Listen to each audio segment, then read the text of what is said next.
আসসালামু আলাইকুম বন্ধুরা, সবাই কেমন আছেন? আশা করি আপনারা অনেক অনেক ভালো রয়েছেন। আইকিউ অপশনের শেয়ার শর্ট স্ট্র্যাটেজির দ্বিতীয় পর্বে আপনাদেরকে সবাইকে স্বাগতম জানাই। দ্বিতীয় পর্বটা গুরুত্বপূর্ণ একটি পর্ব। আশা করি সকলেই খুব মনোযোগ সহকারে বিষয়টি বোঝার চেষ্টা করবেন। আমি আপনাদেরকে হাতে কলমে এখানে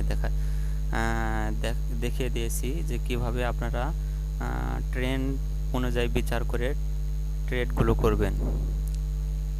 ট্রেন্ডটা খুব গুরুত্বপূর্ণ বিষয়। সো ট্রেন্ডটা বোঝা অর্থাৎ রেজিস্ট্যান্স এবং সাপোর্ট লেভেল বোঝাটা আমাদের জন্য খুবই অতীব জরুরি। তো রেজিস্ট্যান্স এবং সাপোর্ট লেভেল কি? What is resistance and support level?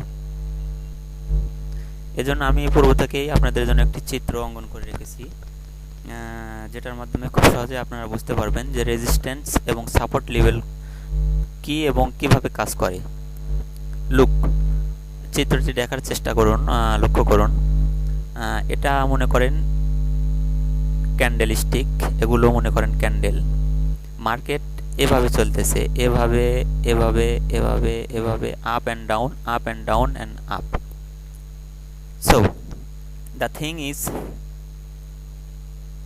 Market যখন এই পর্যায় থেকে নেমে এই পর্যায়ে গেছে, মার্কেট যখন এই পর্যায় থেকে নেমে এই পর্যায়ে গেছে, এরপরে মার্কেট যদি নামতে নামতে কোনো এক সময় আবার এই পর্যায়ে আসে, সেম লেভেল, এখান থেকে মার্কেট উঠে গেছে, তার মানে এটা হলো সাপোর্ট। আপনার পায়ের নিচে যদি মাটি না থাকে তাহলে আপনি দাঁড়িয়ে থাকতে পারবেন না। পায়ের নিচে যদি কোনো কিছু না থাকে, শূন্যের উপরে আপনি কখনোই দণ্ডায়মান বা দাঁড়িয়ে থাকতে পারবেন না, সম্ভব নয়। তাহলে পায়ের নিচের মাটিটা আপনার জন্য সাপোর্ট। অনুরূপভাবে আবার যদি কোনো ছাদযুক্ত ঘরের ভিতরে থাকেন, মাথার উপরে যদি ছাদ থাকে, তাহলে আপনি উঠতে উঠতে উঠতে উঠতে ছাদ পর্যন্তই উঠতে পারবেন। ছাদে যখন গিয়ে আপনার মাথা ঠেকবে, তারপরে আপনার উঠতে পারবেন না, সেখান থেকে আপনাকে পুনরায় আবার নিচে আসতে হবে। তো মাথার উপরে যে ছাদ, সেটাকে বলা হচ্ছে রেজিস্ট্যান্স। পায়ের নিচের মাটিটা হলো সাপোর্ট এবং মাথার উপরে ছাদটা হলো রেজিস্ট্যান্স। সো মার্কেট যদি এরকম একটা পর্যায়, এরকম একটি ধাপ অতিক্রম করে চলতে থাকে, তাহলে আমরা মার্কেট এখান থেকে সাপোর্ট থেকে উঠে রেজিস্ট্যান্স লেভেলে আসছে। এখান থেকে মার্কেট যদি কোনো কারণবশত বা কোনো সময় যদি আবার নিচে নামতে নামতে এই পর্যায়ে আসে, প্রিভিয়াস হিস্ট্রিতে মার্কেট এখান থেকে উপরে উঠে গেছে, তার মানে এটা ছিল সাপোর্ট লেভেল। সো মার্কেট যদি পুনরায় আবার এই পর্যায়ে আসে এবং এই দড়িটাকে, এই দাগটাকে টাচ করে, এভাবে আমরা একটা দাগ টানবো, এই দাগটাকে টাচ করে, তাহলে 5 সেকেন্ডের চার্টে যদি গ্রিন ক্যান্ডেল দেখতে পাই, সেই জায়গাতে আমরা কল করব। কেন? এটা হলো সাপোর্ট লেভেল। মার্কেট এখান থেকে পুনরায় আবার উপরে উঠবে 99%। সো এর নিচে যেতে হলে এখানে আগে আপনাকে একটা কলের দান দিয়ে তারপরে আবার পুনরায় মার্কেট নিচে নামবে।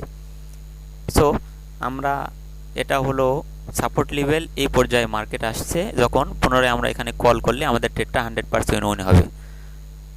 এরপরে মার্কেট এভাবে এখান থেকে উঠতেছে উঠতেছে উঠতেছে, উঠে যদি এই পর্যায়ে আসে কোনো সময়, তাহলে প্রিভিয়াস হিস্ট্রিতে এই পর্যায়েতে রেজিস্ট্যান্স লেভেল ছিল, এখান থেকে মার্কেট নিচে নেমে আসার রেকর্ড আছে। সো এই পর্যায়ে যদি পুনরায় মার্কেট আবার আসে, তাহলে এখানে আমরা পুট করব, সেল করব, তাহলে আমাদের ট্রেডটা 100% উইন হবে। কেন? মার্কেট ইতিপূর্বে এখান থেকে নিচে নামার রেকর্ড রয়েছে। সো আমাদেরকে এই ট্রেন্ডগুলো বুঝতে হবে, রেজিস্ট্যান্স এবং সাপোর্ট লেভেল বুঝতে হবে। রেজিস্ট্যান্স লেভেল হলো মার্কেট যেখান থেকে নিচে নেমেছে প্রিভিয়াস, এবং সাপোর্ট লেভেল হলো মার্কেট যেখান থেকে উপরে উঠেছে প্রিভিয়াস। সো আমরা অনলি আমাদের কল অথবা পুট ট্রেড ওপেন করব রেজিস্ট্যান্স এবং সাপোর্ট লেভেলে। সো আমি চিত্রের মাধ্যমে খুব সহজভাবে আপনাকে বিষয়টি বোঝানোর চেষ্টা করেছি। আপনার ডেমোতে মোর অ্যান্ড মোর প্র্যাকটিস করবেন। এখন আমি রিয়াল মার্কেটে আপনাদেরকে নিয়ে যাব এবং বিষয়টি রিয়াল মার্কেটে এরকম ঘটে কি না এটা দেখানোর চেষ্টা করব।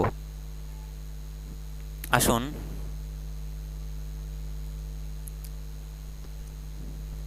এটা হলো Real market. This is 1 minute chart. So the thing is, resistance এবং সাপোর্ট লেভেলে আমরা শুধু আমাদের ট্রেডগুলো ওপেন করব। যদি এটা আমি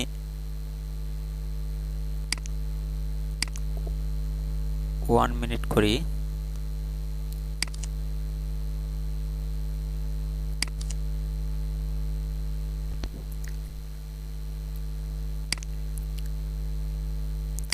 মার্কেট এই পর্যায় থেকে নিচে নেমে যাওয়ার রেকর্ড রয়েছে, তার মানে 1 2 3 4 3 থেকে 4টি ক্যান্ডেল ট্রাই করেছে ব্রেক দিস লেভেল, এই লেভেলটাকে ব্রেক করে উপরে ওঠার জন্য, বাট ইট ক্যান নট, কিন্তু এটা করতে পারেনি। মার্কেট এখান থেকে ডাউন অ্যান্ড ডাউনে চলে আসছে এই পর্যায় পর্যন্ত। সো আমরা এটাকে রেজিস্ট্যান্স লেভেল ধরতেই পারি, আমরা এটাকে রেজিস্ট্যান্স লেভেল ধরতে পারি।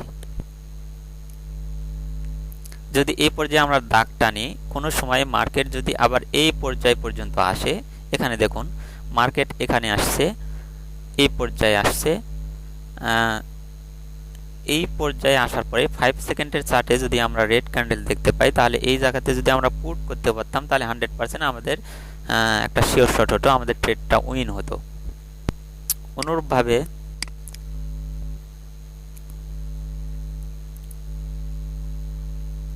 যদি এটাকে আমরা সাপোর্ট লেভেল ধরি,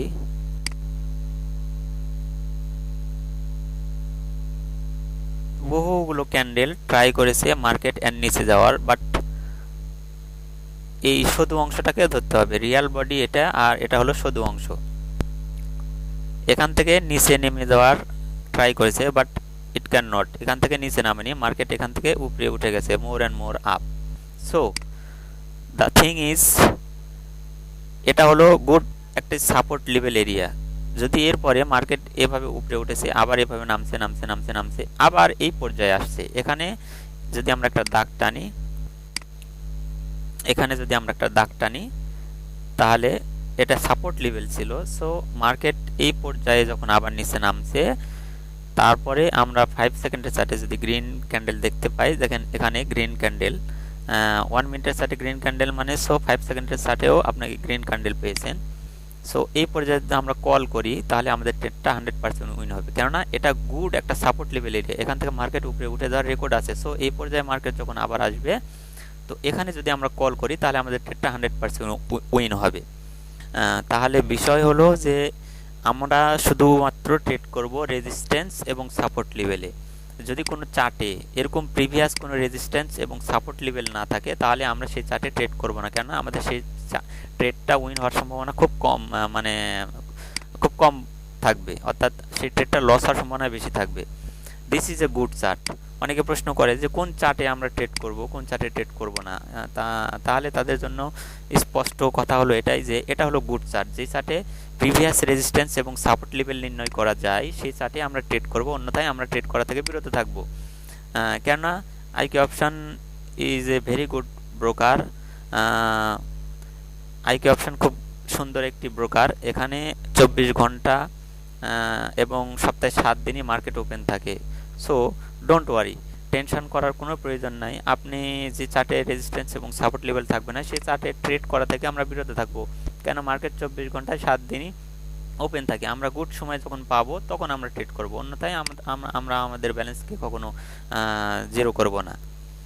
সো আপনারা দেখতে পাচ্ছেন আমার ব্যালেন্সে অনলি 0.42 সেন্ট, কারণ আমি একটু সমস্যার মধ্যে ছিলাম। Already I am withdraw in my all the balance, আমি আমার সমস্ত টাকায় উইথড্র করেছি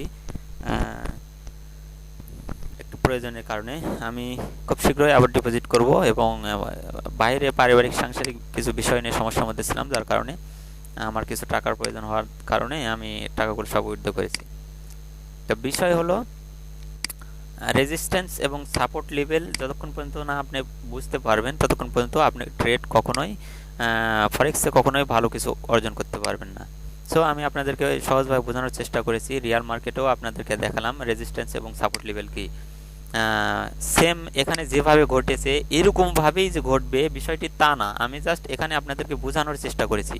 এখানে এসে মার্কেটে দেখুন, মার্কেট সর্বশেষ ডাউন হলো এটা, তার মানে এখান থেকে মার্কেট উপরে উঠে যাওয়ার রেকর্ড আছে, তার মানে এটা গুড একটা support level area. So market যখন আবার এখানে আসছে, দেখেন এখান থেকে মার্কেট আবার উপরে উঠে গেছে। সো মার্কেট এখান পর্যন্ত উঠেছে, কোনো এক পর্যায়ে যদি মার্কেট এখন রানিং মার্কেট রয়েছে, এটা হলো গুড রেজিস্ট্যান্স লেভেল এরিয়া। কোনো এক পর্যায়ে যদি মার্কেট উঠতে উঠতে এই পর্যায়ে আসে তাহলে নিঃসন্দেহে এখানে আমরা একটা 100% পুটের দান পাবো। সো বিষয়টি ডেমোতে মোর অ্যান্ড মোর প্র্যাকটিস করার চেষ্টা করুন এবং বোঝার চেষ্টা করুন। যতক্ষণ পর্যন্ত না স্ট্র্যাটেজি ফুললি বুঝতে পারবেন ততক্ষণ পর্যন্ত রিয়াল ম্যানতে ট্রেড করা থেকে বিরত থাকুন। আশা করি সকলে বুঝতে পেরেছেন। সবাইকে ধন্যবাদ।